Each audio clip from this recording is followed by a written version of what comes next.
Congressman, thank you so much for being here this morning. Let's start with your former colleague, Matt Gaetz.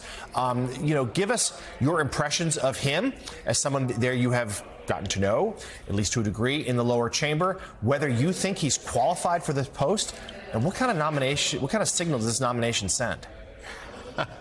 We're going to be answering this question for the next 50 years. Matt Gaetz is probably the single most ludicrous, random, and dangerous attorney general nomination made in this country in 250 years. And by the way, the second and third most absurd nominations are probably, Tulsi Gabbard and Robert F. Kennedy.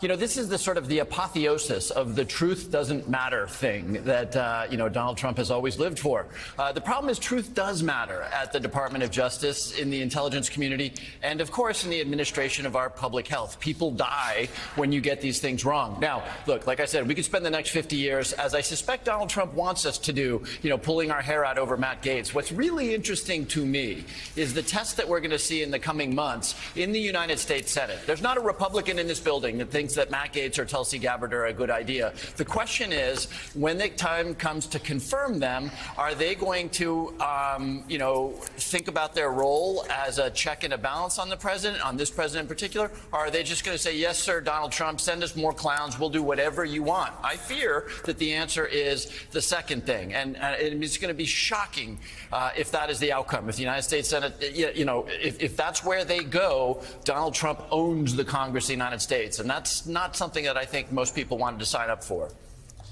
So Gaetz, understandably, has received a lion's share of attention in the last couple of days. But let's zero in on Tulsi Gabbard, who you just mentioned as well. You are on the House Intelligence Committee.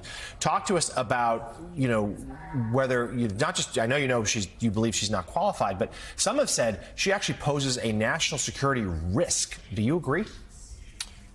She does, and Tulsi was a little bit less of a high-profile figure than Matt Gaetz, who was a very obvious agent of chaos in the House of Representatives, but Tulsi had her presidential run. Look, all three of these candidates, Robert Kennedy, Tulsi Gabbard, and Matt Gaetz, are dedicated to the promotion of conspiracy theories. In Tulsi's case, she actually promoted the theory that in Ukraine there were United States-funded bioweapons labs, and that's maybe one of the reasons why Russia invaded. RFK, we don't need to get into his conspiracy theories, but the point is the temperament required to be a leader in a life or death department or agency is the opposite of that. Somebody who's skeptical, who really is committed to the truth and the evidence, and by the way, a willingness to tell the President of the United States, your boss, what is true. None of these nominees are going to fall into that category. Again, RFK and Tulsi and Matt have all been purveyors of conspiracy theories, and that will translate into dead Americans ultimately, or unfairly prosecuted Americans, or wars that we don't want to be into. It's just these are hugely sensitive roles for people that have shown the inability to stick to the truth. And we already know that Donald Trump has expressed great skepticism about the Intelligence Committee, including when he was standing next to Vladimir Putin in Helsinki. So, Congressman, we just ticked through three problematic choices: Gabbard, Gaetz, and Kennedy. But there's also some real questions about a fourth, the president-elect's choice to head the Pentagon.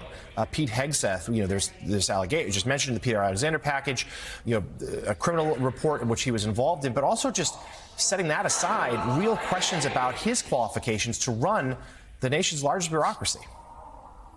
Yeah, I don't know Pete Hegseth, so I know the others, not RFK, but I know Tulsi and Matt pretty well. I don't know Pete Hegseth. What I do know is that there is no organization on the planet, bar none, there is no organization on the planet more complicated, and by the way, more in need of really thoughtful and tough leadership than the Department of Defense. It is the most complicated organism on the planet, and my understanding is that Mr. Hegseth has run precisely no organizations ever.